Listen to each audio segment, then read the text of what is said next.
Assalamualaikum warahmatullahi wabarakatuh. Perkenalkan saya Lina Halisa, NIM 20201037031135 dan ada Ahmad Miftahul Aziz dengan NIM 20201037031130. Pada kesempatan kali ini kami akan mempresentasikan tugas kelompok yang dimana pada tugas kali ini ia akan menjelaskan desain activity pada pengembangan aplikasi berbasis web untuk menampilkan absensi dan nilai akhir peserta didik. Kita masuk pada penjelasan goal aplikasi, yang dimana goal aplikasi ini yang pertama dia menampilkan absensi dan juga nilai akhir peserta didik, dimana pada menampilkan absensi ini digunakan untuk peserta didik memantau kondisi presensi atau bisa disebut kehadiran di sekolah dapat diakses dari manapun dan kapanpun tanpa harus menemui guru yang memiliki kewenangan. Sedangkan nilai akhir peserta didik ini digunakan untuk peserta didik dapat melihat nilai akhir tanpa harus ke sekolah. Selanjutnya di penjelasan rekrutmen aplikasi, di mana rekrutmen aplikasi ini dibagi menjadi dua kebutuhan. Yang pertama ada fungsional dan juga non-fungsional. Untuk kebutuhan fungsional, fungsi-fungsi yang harus dapat dilakukan oleh sistem, yaitu yang pertama adanya halaman profil bagi user guru dan juga peserta didik. Yang kedua adanya halaman ubah password bagi semua user aplikasi. Lalu adanya halaman ubah password bagi semua user aplikasi. Dan yang ketiga adanya halaman data master bagi user admin. Keempat adanya fasilitas bagi admin untuk mengupload data profil, mengupload data profil peserta didik secara langsung dalam jumlah jamak.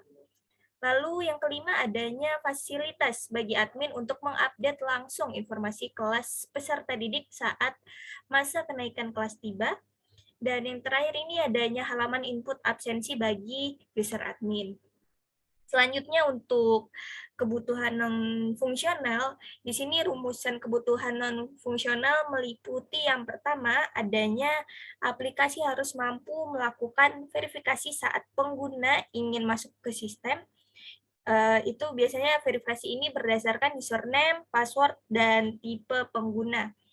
Yang kedua hanya peserta didik yang sudah terdata di database di basis data yang dapat masuk dan mengakses absensi dan nilainya.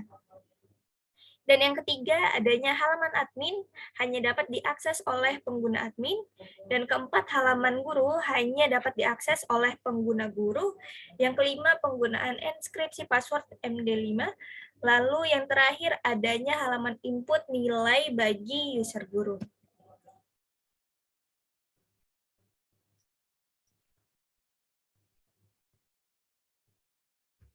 Untuk selanjutnya,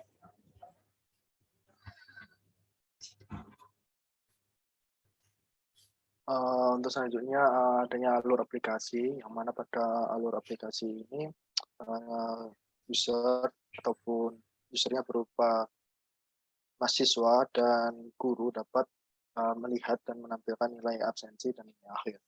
Karena yang pertama itu terdapatnya untuk pengelola data, yang mana itu akan digunakan admin untuk mengelola data yang ada untuk ditampilkan. Kemudian adanya ubah password yang pertama dari guru, kemudian ubah password peserta didik, dan keempat input presensi, yang kelima input nilai, keenam lihat absensi, dan ketujuh lihat nilai. Yang mana penjelasannya akan dijelaskan di slide next. Halaman berikutnya. Kemudian masuk ke desain arsitektur, yang mana desain arsitektur ini saya mengambil dari yang kelola data yang pertama tadi, yang mana 1.4 ada 1.1 yaitu kelola data kelas, yang mana admin dapat mengatur itu semua dan dia akan mengeluarkan output data kelas. Kemudian 1.2 yaitu kelola data guru, yang mana outputnya nanti akan muncul sebagai siapa aja guru yang terdaftar di situ. Kemudian ada 1.3 mata pelajaran yang mana outputnya akan muncul, yaitu data mata pelajaran guru, data guru, dan data kelasnya. Kemudian 1.4 yaitu kelola data peserta didik yang mana outputnya nanti itu akan menampilkan siapa saja siswa yang terdata. Kemudian 1.5 itu mendaftarkan peserta didik ke dalam kelas, yang mana outputnya nanti di dalam kelasnya itu ada data peserta didik di tiap kelas, kemudian data peserta didik dan data kelasnya. Oke, kita lanjut ke halaman berikutnya. Yang mana penjelasan berikutnya ini mengenai desain database. Yang mana pada desain database ini aplikasi yang diterapkan di sini hanya mempunyai 8 entitas yang saling terhubung. Yang pertama, admin, guru, siswa, data kelas, absen, mapel, dan nilai. Ditunjukkan pula bahwa masing-masing entitas mempunyai atributnya masing-masing yang mendeskripsikan masing-masing entitas tersebut. Rincian dari entitas dan atribut yang dimiliki adalah sebagai berikut. Pertama, admin, dia memiliki username dan password. Kemudian guru memiliki NIP, nama dan password. Kemudian ada alamat dan nomor telepon. Dan yang terakhir ada foto. Nah, kemudian yang tiga yaitu siswa, yang mana siswa itu memiliki NIS, nama, password, alamat, orang tua, telepon, dan foto. Kemudian yang keempat adalah data kelas, yang mana data kelas ini dia memiliki di kelas, nama kelas, kemudian tingkat. Dan yang berikutnya adalah kelas yang memiliki atribut ID kelas, NIS, AD kelas, dan tahun. Kemudian yang absen, dia memiliki atribut ID absen, NIS, tanggal, keterangan, dan KD kelas. Kemudian yang mapel, dia memiliki atribut ID mapel, pelajaran, KKM, KD kelas, tahun ajar, dan NIP. Dan yang terakhir yaitu nilai. Nilai itu memiliki atribut ID nilai, NIS, pelajaran, ID kelas, semester, ulangan harian, tugas, tengah semester, dan akhir semester. Kemudian kita berlanjut ke slide berikutnya. Terdapat desain interface. Nah, pada desain interface ini, halaman yang pertama yaitu halaman utama web yang dapat diakses oleh semua user tanpa harus melakukan login terlebih dahulu. Kemudian untuk melakukan absensi penilaian, kita memerlukan halaman untuk login kepada sistem. Nah, untuk login kepada sistem, memasukkan username dan password, dan ada tipe pengguna, dia menggunakan guru ataupun siswa. Kemudian setelah melakukan login, maka akan ditampilkan ke dashboard. Nah, tampilan dashboard seperti yang ada di slide. Kemudian kita masuk ke slide berikutnya, yaitu kita masuk ke guru berarti ya. Ini input data siswa, yang mana pada input data siswa kita dapat memasukkan kelengkapannya mulai dari NIS, kelas, nama, jenis kelamin, alamat, nama orang tua, telepon, dan foto. Kemudian ada menu input guru, yang mana menu input guru ini kita dapat si admin dapat memasukkan NIP, nama, jenis kelamin, alamat, telepon, dan foto. Dan kita dapat mengubah password di menu ubah password. Oke, slide berikutnya. Lina, monggo. Nah, baik, selanjutnya untuk di desain interface yang di mana pada yang pertama di sini adalah input data pelajaran. Jadi untuk guru juga bisa menginputkan mata pelajarannya, di mana di mata pelajaran ini adanya kolom kelas, tahun ajaran, mata pelajaran, KKM, dan juga guru pengajar. Lalu di sini bisa disimpan dan juga kita riset. Lalu yang selanjutnya ada absensi peserta didik.